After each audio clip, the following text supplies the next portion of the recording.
Tuesday, April 26th.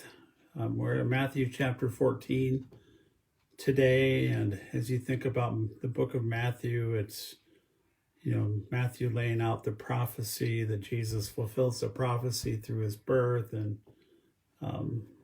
Jesus is tempted and fasts for 40 days and is tempted by Satan. So Satan recognizes him.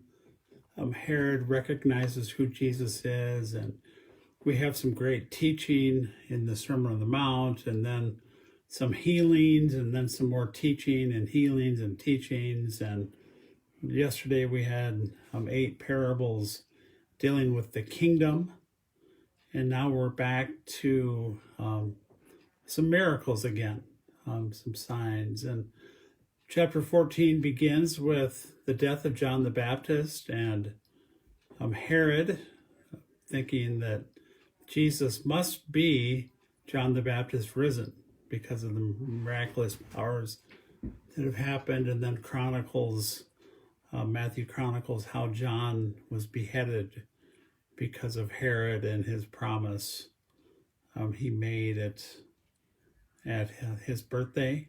And then the disciples tell Jesus, when Jesus hears this, in verse 13, he withdrew from the area to be by himself.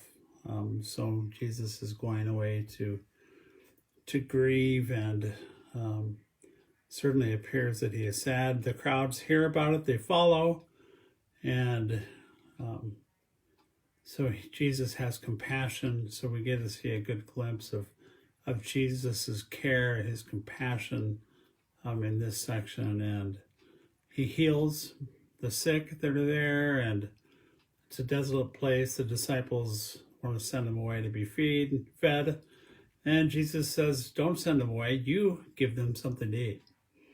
So this responsibility on them. They say, hey, we only have 5 loaves, 2 fish. Jesus says, bring them to me, blesses them, distributes, breaks the loaves, gives them to the disciples, and the disciples give them to the crowds. I think it's a fascinating thing for us to remember how this all works, that Jesus here in this case performs a miracle, but he doesn't give the food to the crowd. He works through his people. He works through his disciples. And that's really the expectation, I think, today, that we can take our meager belongings, give them to Jesus, let him do our meager talents, whatever, our resources, give them to Jesus. And then Jesus says, here, you take them to the crowd. Really the expectation of us to do the serving, to do the ministry, I think is pretty cool. And then Jesus walks on water. He sends the disciples away. They walk on water, or they go away. The storm's happening. Jesus comes walking on water. They think it's a ghost. He says, take heart, do not be afraid. So Jesus reassuring his disciples. And Peter, I love his personality. Lord, if it is you, command me to come to you on the water. Jesus says, come. So Peter got out of the boat, walked on water, and came to Jesus. Astounding step of faith. And seems to work until he